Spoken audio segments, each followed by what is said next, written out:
वेद व्यास जी ने महाभारत लिखी। महाभारत की गाथा सभी तरह से अलौकिक थी, अद्भुत थी। उसमें रथी भी थे और महारथी भी थे। पर क्या आप जानते हैं, महाभारत के युद्ध के पश्चात एक कौरव बच गया था। कौन था वो योद्धा? आइए जानते हैं। वेद व्यास के दिए गए वरदान के कारण 2 साल की प्रतीक्षा के बाद गांधारी ने 100 पुत्रों को जन्म दिया। पर क्या आपको पता है, कौरव की एक बहन जिसका नाम दुशाला था और एक भाई था जिसका नाम था युयुत्सु, यही 101वां कौरव था। पर जैसे बाकी के 100 कौरव असत्य के पुजारी माने जाते थे, वही ये 101वां कौरव युयुत्सु सत्य की ओर से लड़ने वाला योद्धा माना जाता था। चलिए जानते हैं इस अज्ञात कौरव युयुत्सु की कहानी। ये युयुत्सु कौरवों का सगा भाई नहीं था। जब गांधारी पेट से थी, तब धृतराष्ट्र ने गांधारी की देखभाल के लिए सुखदा नामक एक दासी रखी हुई थी।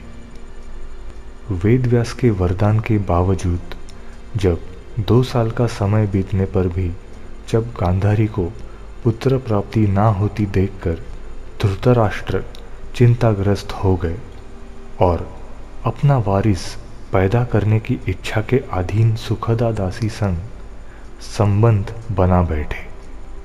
इन संबंधों से जो पुत्र हुआ वही दासी पुत्र युयुत्सु था। युयुत्सु बहुत होशियार था। उसे भले बुरे की समझ थी। दुर्योधन की कूटनीति और कारस्थानों को वह भलीभांति पहचान गया था। कौरवों के असत्य मार्ग को छोड़कर युयुत्सु ने पांडवों के लिए गुप्तचर का काम किया। इसी कारण बहुत से संकटों में से पांडव सही सलामत छूट गए। जब महाभारत का युद्ध शुरू हुआ, कौरव और पांडव की ओर से अनेक वीर लड़ रहे थे। संपूर्ण भारतवर्ष के एक से एक योद्धा इस युद्ध में भाग ले रहे थे और कौन किसकी ओर से युद्ध लड़ेगा, ये स्वयं उस योद्धा पर निर्भर था। बहुत से योद्धाओं ने कौरव की अति विशाल सेना को देखकर कौरव के पक्ष में लड़ना उचित समझा, परंतु युयुत्सु ने बहुत ही विचारपूर्वक पांडवों की ओर से युद्ध में भाग लेना उचित समझा और वह पांडवों के हित में युद्ध भूमि पर उतरा। युयुत्सु ने इस युद्ध में उच्चतम श्रेणी के युद्ध कौशल्य का प्रदर्शन किया।